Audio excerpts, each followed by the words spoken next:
This is Robert F. Smith.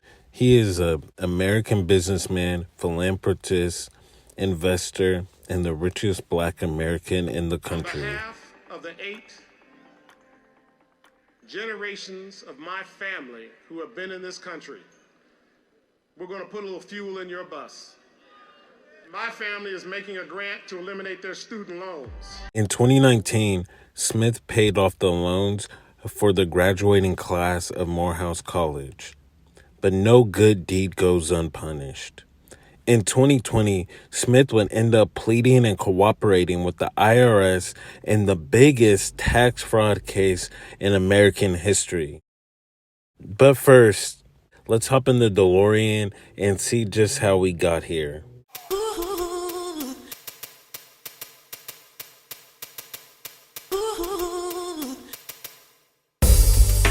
The date is December 1st, 1962 in Denver, Colorado. William Robert Smith and Sylvia Myron Smith give birth to Robert Frederick Smith. He was raised in a middle-class family with both of his parents working as teachers. Smith says his parents instilled in him a strong work ethic and a desire to achieve. Growing up, Smith was an excellent student, excelling in science and math, and would eventually lead him here, Cornell University. While at Cornell, Smith became a member of Alpha Phi Alpha Fraternity Incorporated, and he also served as a member of the Student Council and was a resident advisor. College days swiftly passed, and Smith earned a degree in chemical engineering from Cornell. After, Smith would work as an engineer at Kraft Foods and Goodyear Tires. Then Smith went on to earn an MBA from Columbia Business School in 1994. Smith was a recipient of a fellowship from the Ford Foundation during his time at Columbia. He also spent time networking with various industry leaders. All of them took the meetings, and from there they introduced me to other people to take meetings. I literally had over 100 interviews in the fall of my second year in business school and figured out that mergers and acquisitions was the only business I wanted to be in investment banking. And I said, because with the exception of warfare, it's how assets get transferred on this planet. It's a CEO level discussion, it's a board level discussion, it's a strategic discussion, and that was quite interesting to me. And I thought I could add particular value and insights into that particular business. After completing his MBA, Smith began working as a technology investment banker at Goldman Sachs in their mergers and acquisitions group. He excelled at Goldman, becoming a vice president in 1998 and a managing director in 2000. His focus there was technology, media, and telecommunication investments. Were there a lot of African Americans in the technology area at that time? Very few, very few. I was our first M&A banker on the ground in San Francisco focused on tech, and then we decided to form a tech group. And so that created another nexus and dynamic of opportunity. In 2000, right here in the streets of San Francisco's financial district, Robert Smith decided to do something that would change thousands of people's lives. Little did he know it was just 2 months before the market would end up crashing. However, Smith would start Vista Equity Partners. Vista focuses on investing in software and technology-enabled companies. As you know, again, as an engineer, I realized way back in my Goodyear and Tire and Rubber days, the impact that software really had on businesses. The thing that I noticed that there's very few software companies were actually efficiently run. Well, why? The big part was most executives who started software companies, well, they wrote code or they knew a market opportunity and they sold the code. There was never anyone who taught them how to run software companies. So I then run into this small company, I'll say small, in Houston, Texas, that is the most efficient software company I've ever seen. They had some very basic things that they just did extremely well. And I said, wow, if you took those basic things and actually applied them ultimately to other enterprise software companies, you could run those businesses very similar to the way they ran theirs and would create tremendous value in those companies. That was the idea. That was the conceit.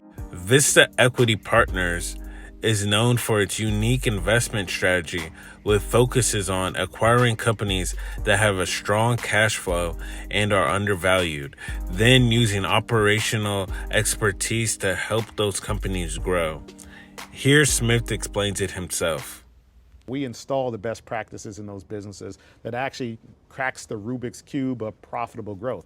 Not only are we increasing the profit margins of those businesses, but we actually can accelerate the growth in those businesses at the same time. Even now, with the economy on shaky ground, Smith is still able to consistently turn a profit.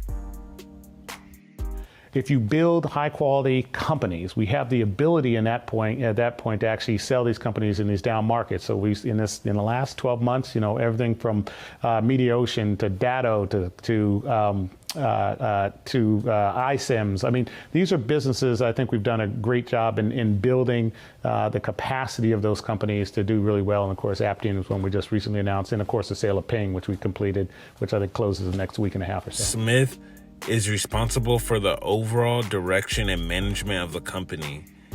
He was able to grow from a startup to one of the most successful private equity firms in America. Overall, again, we're about $24 billion in revenues across our entire platform, which, think about as maybe fourth, fifth largest enterprise software company in the world. And we have over, I think, 350 million users of our software. Smith has long established reputation as a business leader. He's also credited with promoting diversity and inclusion within his company and his portfolio companies, as well as his philanthropic efforts in giving back to his community. Throughout the years, Smith's charitable acts have been receiving more attention. This attention climaxed in 2019 when he donated money to pay off the Morehouse graduate student loans. This made Smith more popular than ever before and helped spread his message throughout the Black community.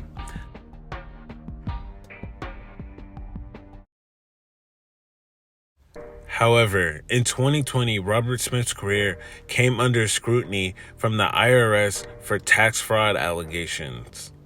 Robert Smith settled the tax fraud charges and agreed to cooperate with prosecutors on related cases, and also agreed to pay back the taxes owed and penalties in full. This non-prosecution agreement explains the facts of Smith's case. To summarize, the case against Robert Smith for tax evasion and filing false tax returns, Smith withdrew untaxed funds from two foreign bank accounts, the BWI account and the Boneho account, between 2005 and 2013, and used these funds for personal gain and charitable activities. The problem comes because he failed to report the income and control over these accounts to his tax return preparer or the IRS, and filed false tax returns from 2006 to 2015, understating his income and evading more than $43 million in federal income taxes. Smith also failed to file foreign bank account reporting forms and filed false foreign bank account reporting forms in 2013 after being denied entry into the offshore voluntary disclosure program. In 2014, he filed a false individual income tax return and Form 8275, falsely claiming that income from private equity funds was required to be donated to charity. However, the death of two former Smith associates, Carlos Kepti and Robert Brockman, had prevented Smith from ever having to testify in court. Kepti, who was accused of helping Smith avoid taxes, killed himself just before trial was set to begin, with Smith scheduled as a witness. Brockman, a former mentor and limited partner with Smith, passed away while in hospice care for dementia. After hearing the facts in the case, many people would assume that his community was going to turn against him. However, this did not happen. Many people came out in support of Robert Smith, in part because of the promotion of this case seemed to be media-driven to shame Smith after he helped the Morehouse graduates. Another part is that there is a common perception that white billionaires avoid taxes all the time without prosecution. Warren Buffett, who is one of the wealthiest men in America, said himself he pays less taxes than his secretary. There was even a president that openly hid his taxes. All through my life, growing up, philanthropic endeavors were part of my family dynamic. Smith learned about the power of charity by watching his parents. He told a story about his mom donating money every month to the UNCF fund growing up. Smith's philanthropic efforts are very broad and wide. Smith made an historic donation of $40 million to Morehouse College, a private all-male historically black college in Atlanta. This donation was the largest ever given to HBCU and was used to pay off the student loans of all the graduating class of 2019. The donation was widely praised for its impact on the lives of the students, many of whom came from low-income families, and for its demonstration of the importance of philanthropy in addressing issues of inequality and social justice.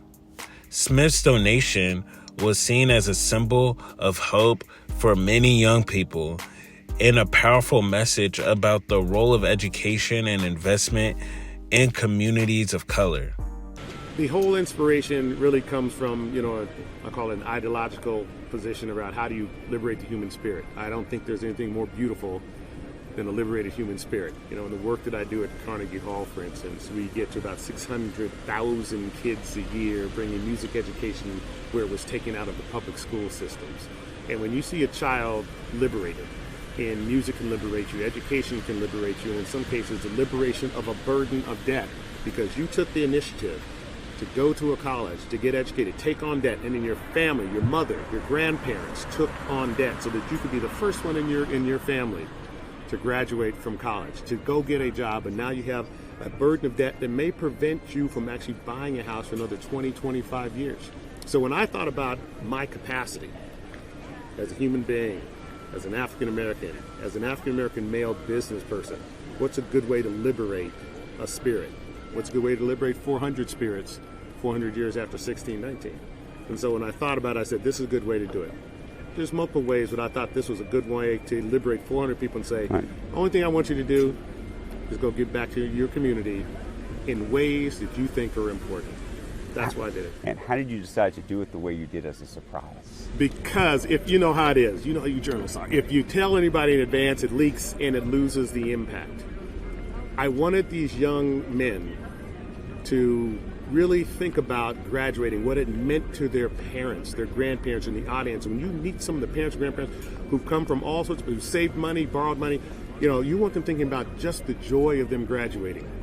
And then at the end saying, here's something else. Someone from our community is going to help you. Robert F. Smith was the first Black American to join Bill Gates and Warren Buffett's Giving Pledge. Smith is committed to investing half of his net worth to support equality of opportunities for Black Americans and ecological protection for future generations. One thing we have to do is ensure that our society is a just society. Our society has the ability to actually cure its own problems. And while we accumulate wealth on the one hand, we need to also solve the problems that are facing us today while we are alive. Part of what I think about is I know today the problems that are facing the communities I care about. And if I have the capacity to do something about them, frankly, it's on me to do something about them. And the Giving Pledge is a good way to put a signal out there that say, listen, this is the right thing for anyone who accumulates wealth of any size, irrespective of whether you sign the pledge, to actually care about the community in very meaningful ways. In his pledge letter, Smith writes, "I'll never forget that my path was paved by my parents, grandparents, and generations of African Americans whose names I'll never know. Their struggles, their courage, and their progress allowed me to strive and achieve. My story would only be possible in America, and it is incumbent on all of us to pay this inheritance forward." His hopes that his investments will catalyze others to join the cause and contribute their hearts and souls to the effort. We're all in this together, he says. Robert Smith also started another charity called Fund to Foundation. He is dedicated to preserving the Black American experience, safeguarding human rights, and providing music education, preserving the environment, and sustaining American values such as entrepreneurship. The foundation works to promote the African American experience and inspire future leaders to counteract human rights violations, increase access to nature and music education, and support programs that bridge the digital divide and increase diversity in STEM-based workforce. The Student Freedom Initiative, which we set up, is basically a fund that, in essence, these students, they borrow money from so they can hopefully offset what I call the acute pain of parent plus loans, which I saw was pretty acute to the students at Morehouse. But when they pay it back, they actually pay it back into the fund that gets relent to the next generation of students. We focus on STEM students or HBCUs and MSIs or minority serving institutions, because we have to activate more of our citizenry here in America to be part of this digital revolution. STEM students have probably the highest possibility of participating in this digital revolution. So we want to ensure that we educate as many as we can and provide them with, the opportunities to, and on the other side of that, of course, is, internships and full-time jobs to participate in our economy. Again, that scarcity of developers, that scarcity of, technical talent. We need to address that, since we pretty much closed our borders at this point in time to immigration, which was one of the fueling dynamics in America to fuel our productivity. So we've got to turn to our internal resources, being our citizenry, to get them to enable them to participate in the economy much more effectively. The Fund to Foundation also administers the Intern Excel program, a paid internship program that connects students of color to opportunities in various fields. Robert F. Smith is also working close with the racial wealth gap through the initiatives like 2% Solution and the Southern Communities Initiative. Smith was determined and fought adversity and came out on top. In today's day and age, education has been discounted and is not appreciated the way it once was. Smith is a perfect example of what a person can achieve with proper education. Robert F. Smith has been through a lot, from his humble beginnings to the heights of success. He has faced challenges and obstacles along the way, but throughout it all, he remained steadfast in his determination to make a difference. As we look at the Frost Tower, which is now the home of the Vista Equity Partners, I want to discuss why I titled this video Through the Fire. The title speaks not only to Robert's journey, but to the power of perseverance and the importance of giving back. He is a true inspiration and a shining example of what it means to rise above the challenges and reach for the stars. Thank you for joining us on this journey to discover the life and legacy of Robert F. Smith. I will leave you with Robert F. Smith saying what brings him true joy. And when you're able to liberate a human spirit and see that spirit really become its best self, and that person become its best self, that is the greatest thrill on the planet. Ooh.